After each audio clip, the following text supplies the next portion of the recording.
I got Blue out here in the, she has about a mile to run in that direction, a quarter mile that way. This is the San Luis Valley. Your climate may not change as much as mine because mine doesn't change very much, but yours probably will. And the reason why is there's a mountain right there, Mount Blanca. And then you can see how that little short pass right there, the rest of it's all 14ers, man, all the way around to right over there would be Leadville. And then when you start in New Mexico, all those clouds are covering mountains. And you can see them come back out. So what I'm in here is a giant caldera. At one time, there was a volcano here, 35,000 foot in the air. All disseminated now, which means crumbled down to nothing. You can see where the glaciers came right up to these mountains, you know, and then all the way around the outside of these mountains there was glaciers at one time, and the ice field from the ice ages. During all of the three last ice ages, this has been looking just like this, while everything else in North America, except what was south of us here, New Mexico, there was ice fields on the other side of that. So all of the animals that were south on the other side of the range, everything was in here. This was a giant Adam and Eve, you know, it was a Garden of Eden, basically. And at one time, there was a huge amount of water in here. And this sand right here, that stuff right there, that's the National Sand Dunes, which is right there. Can't really see them, but yeah, they're right there. And then of course this is all BLM land.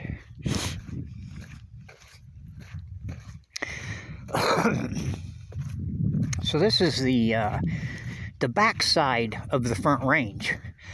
Like right through there is Denver. The other side of those big 14ers going that way. Colorado Springs, Denver. Pueblo is right over there, about 100 miles. You know, Taos, New Mexico is about 100 miles that way. Utah's about 100 miles that way. And across this valley is about 50 miles. And the length of it is about a little over 150 miles. And the whole thing is shaped like a giant arrowhead. If you look down on it from space, it's just one of the most amazing places that I've ever come across, because nobody really understands the valley. And there was actually a man living here in North America, would have been the predecessors to the Native Americans, all of them, even in South America, Asia, and all those. So they're finding people over in Asia 300,000 years old, and they're finding 120,000 year old in California. And there's at least people here that were here before that for 100. So in North America, 120,000 years ago. I would say 160,000 years ago for right here, because I believe that the people that were here, that were living in this valley, were Neanderthal human, and they had the gene for the cold. and they were evolved out of the mammoth hunters. So they were the Denisovans Neanderthals that lived here. And, you know, later became all of the different Indian tribes from all around. But they actually came down from the mountains. They lived in the mountains here all around before they ever came down into the valley and tried to settle it. And when they did, what they came down to was a whole different lifestyle than they were used to, of killing big animals and living up there and basically living under a bonfire all the time. You know, if they weren't making a fire, they were probably dying. So, you know, they kept fires going all the time. And once they killed a mammoth or a deer or two or a herd of buffalo or whatever the heck that they could kill, they just drag it up there and it was frozen for the year. If they killed it up there, they didn't even have to move it. They just have to protect it from other animals. Well, that's how they lived. Same as the Eskimo or the Inuit Eskimo do right now on the other side of the world over there where it's cold all the time. They live exactly like those people did. Well, I mean, they lived the way they did. Those people don't live the way they do anymore. But basically, the Russian Inuit, you know, the people who may never see other people other than a clan or, you know, some kind of a clan thing. And those people, the way they live, are exactly the way these people lived when they came down into this valley. Instead of hunting antelope or caribou or mammoth or whatever, all the big animals were basically shrunk down to the smaller animals, which were the birds of every kind. And really, a bird is very easy to kill. They're not afraid of humans if they don't have the fear.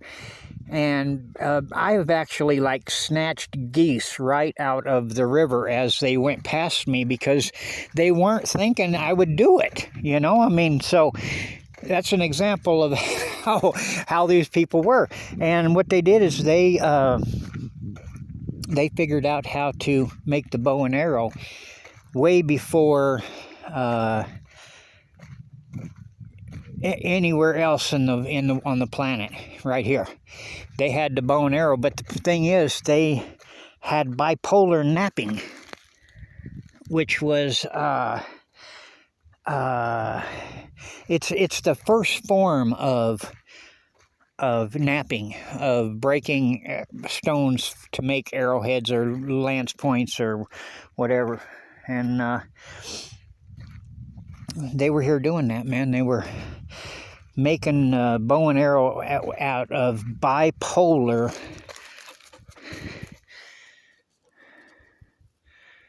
There's part of a piece of one right there. But they were just cracking the pebble in half, and it creates this small arrowhead. There's one right here. That's actually a small arrowhead created by Neanderthal a long time ago. Bipolar napping is what that's called. And they stuck that on the end of a arrow shaft. And they were way ahead of everything else out here as far as other humans' forms. So anybody that came along and met these people would have had a hard time defending themselves from them because they had the bow and arrow when everybody else just had a big lance that these people could shoot you for 30, 40 foot away, you know. So yeah, this was called the Bloodless Valley.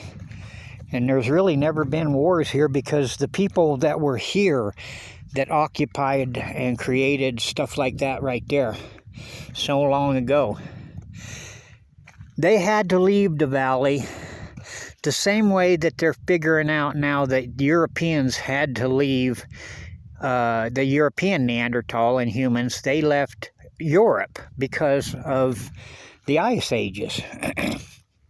It actually pushed them out of Europe. So what they found here when they got here was exactly what I got here.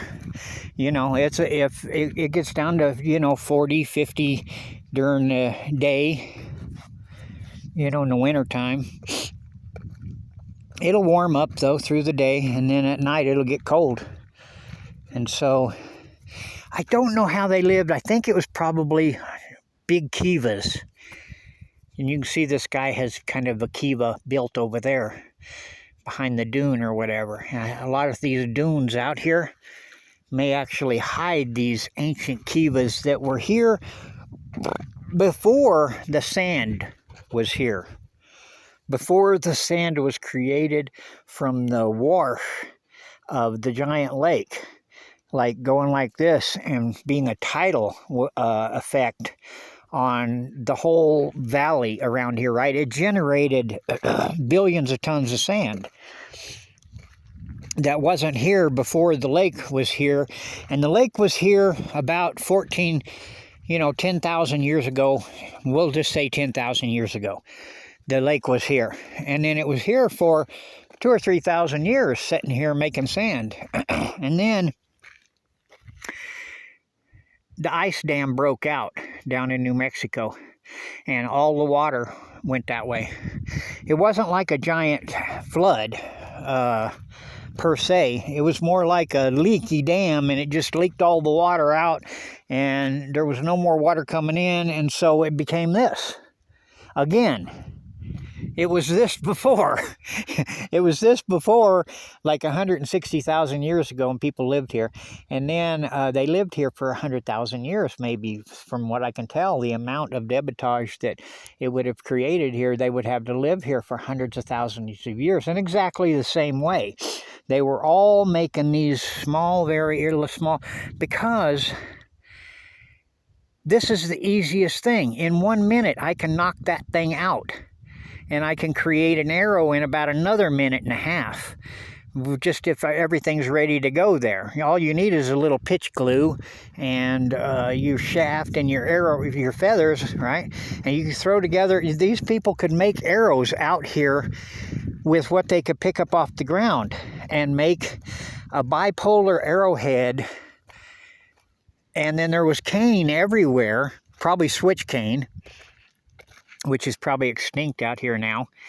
But, you know, the flora and fauna was all different. And right now, straight through here, I'm looking at the migratory wetlands. That's the State Colorado Wildlife Refuge. Right on the other side of that berm, about 5 miles. Yeah, about 5 miles, I'd say, from right here at this point. You'll be in the wetlands over there, which is just big ponds. And it's the same ponds that used to be here. In fact, that one right there, it used to be about a big 10-acre pond. And anywhere that you come across these big ponds out here, which are areas that are low, right? And there is no, see how that is a big pond right there? And you can see that there's a berm where it was dug out all the way around and pushed up, right? Well, these ponds out here, they don't have that berm. You'll just walk right over and just go right into them. So that's how you know that it's a natural depression out here. And it was here when those people were here. And of course, since all that happened, since all of these places, you know, the water dropped and all that, and time and the elements have all come and gone for, 100,000 years. Well, the water still comes out of the ground out here. This is artesian water. It's an artesian well right here. And it makes about 8 or 10 big ponds out here. I'll show you one of them right here. And so this water, if we didn't dam it up, it would just be coming out into the field here and making a big pond, forever. But yeah, basically that's what's going on out here. The water comes out of the ground from 5,000 foot down. And at one time, I imagine that it was all hot springs. Because that's what they are. They're geothermal hot springs that the way a hot spring works is as the earth goes over the part of the earth that's hot underneath, and there's not enough stuff between us and the heat, well, that's what happens. It makes the water from 5,000 feet or whatever hot. And then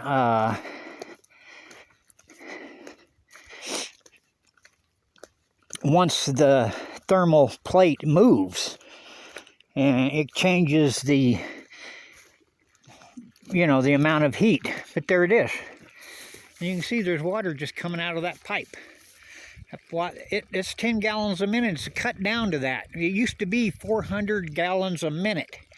So in other words, it would fill this whole damn place up out here in about a month. Well, that's what it used to be like here. Of course, we use the water for farming and stuff like that, growing marijuana or whatever. But that's what that place down there is, marijuana operation.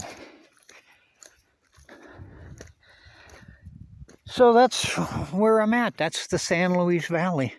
Little known area that is the cradle of at least North America. I would like to say that instead of the people trying to figure out how the people got from Alaska to Colorado, how did the people from Colorado get all the way around through the Aleutian Islands and down through there? Because they're going the wrong way. These people were here before the people that they're tracking out of Africa. In fact, these people might have actually came from Colorado and migrated to Africa, because these people were all into the deserts. They came from the mountain people and they became the desert people wherever they went.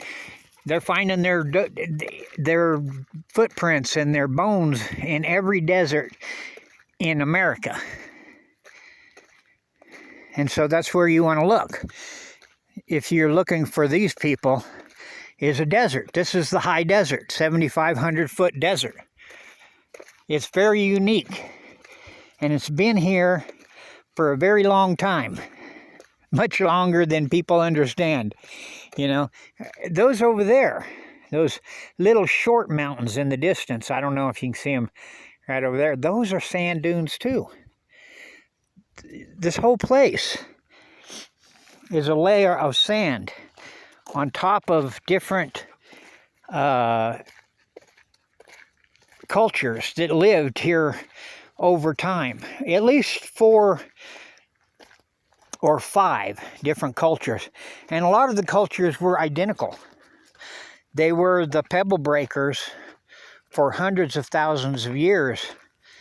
And they evolved a little bit here and there and changed up a little bit of stuff. But, you know, they really never changed their whole existence.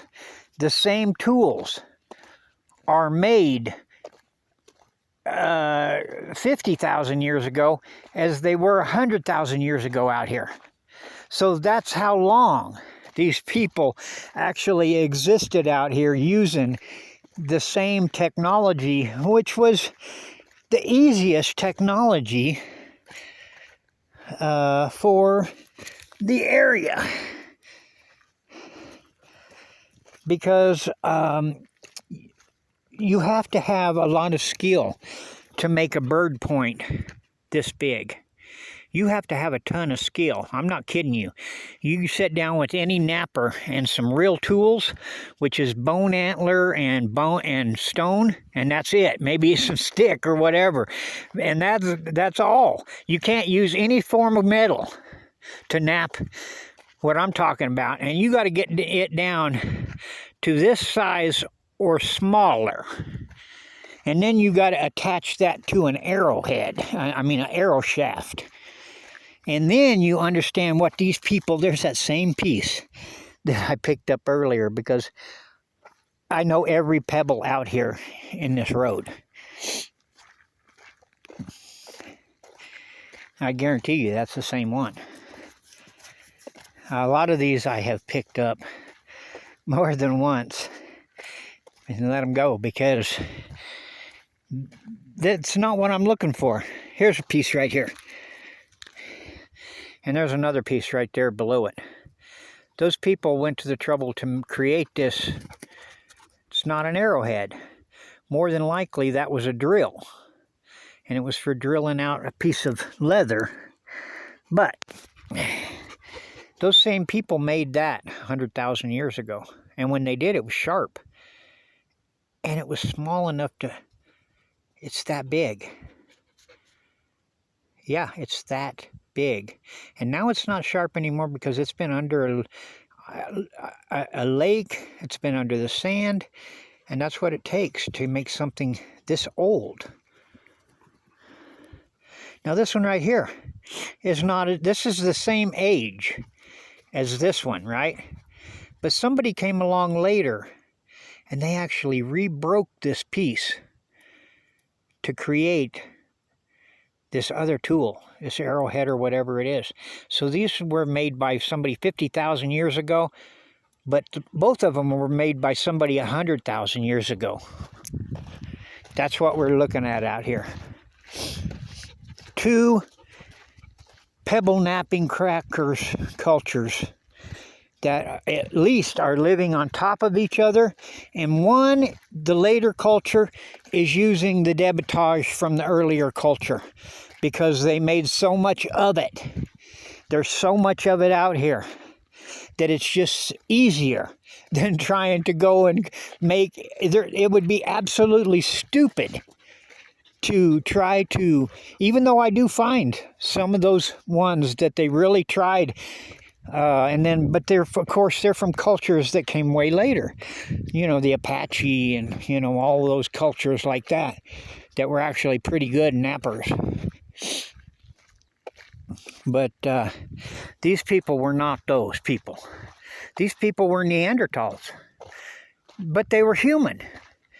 They had more of a human percentage than Neanderthal. Probably by the time they got here, they were 80% human. Homo sapien, let's just say. And about 20% Denisovans. And when they got here, there was no one else here in North America, anywhere, you know, or South America. The Mayans and all those people are related to these people. When they went south, they became the Mayans. When they went north, they became the Aleutian Alaskans. I don't know where they came from. They might have started right here. I don't know. They may have come from Europe. In another migration, you know, who knows? But man has been around a lot longer than they give him credit for, because, you know, we're talking about people who were making a living with tools, stone tools or whatever, at least 120,000 years ago here in America. And the forefathers, of course, of every Native American tribe that ever existed in North America. There has to be a first culture. There has to be one that was here before everybody else. You see? They can't get away from that. You know? And that culture would have been crazy old. You little scamp, you. Holy cow. Right through the barbed wire, under the barbed wire. Oh boy. All right.